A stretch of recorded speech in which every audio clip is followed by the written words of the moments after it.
ఆ ప్రజలు రాజుగా చేయాలని యేసుక్రీస్తు దగ్గరికి రాబోతుంటే ఏం చేశాడటండి ఆయన? యోహాను సువార్త 6వ అధ్యాయము 15వ వచనం చూడండి. వారు వచ్చి తన్ను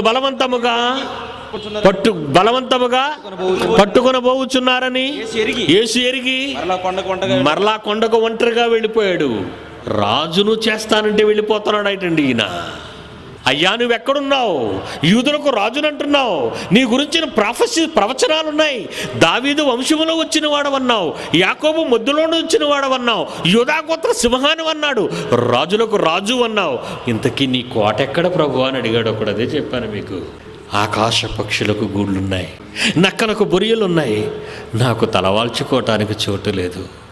నా ప్రజలు, నా పిల్లలు దేవుని జ్ఞానము లేక, తండ్రి జ్ఞానము లేక నాశనానికి వెళ్ళిపోతున్న ఈ క్షణంలో నేను ఎలా నిద్రపోతాను? నాకెందుకు కోట? నాకెందుకు సింహాసనం? నేను ఎలా సుఖించగలను?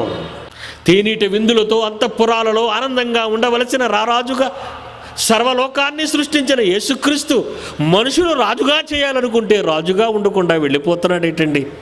ఎంత తెలివి తక్కువవాడు ప్రపంచంలో ఉంటే ఎలా బ్రతుకుతాడు అంటాం మనమైతే.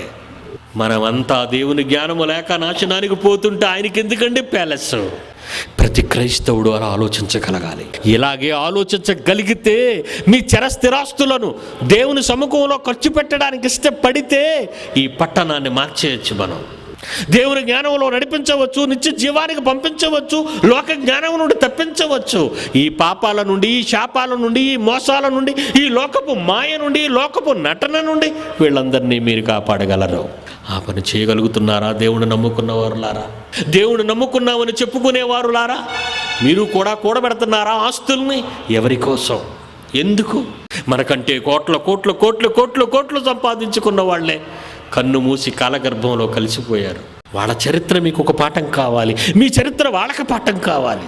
దేవుని పిల్లలమన్నాడు, తనకందరు తమ్ముళ్ళన్నాడు, ప్రతి వారిని ప్రేమించాలనే దైవ ప్రేమే అతడు చూపాడు.